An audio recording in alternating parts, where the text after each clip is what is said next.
प्रभो मंगलमय महाप्रभो धवलेश्वराय नमो नमः।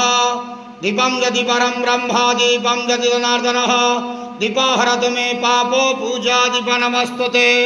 बाबा धवलेश्वर महाप्रभु संसार सुखी रखंतु। आज शुभ मंगलवार रे समस्त श्रद्धालु भक्त मानकर मंगल करंतु। समस्त श्रद्धालु भक्त मान को आश्रीपद करंतु। मनस्कामना पूर्ण करंतु। कर्म क्षेत्र उन्नति करंतु। ग्रह रिष्ट खंडन करंतु। जगतर मंगल करंतु।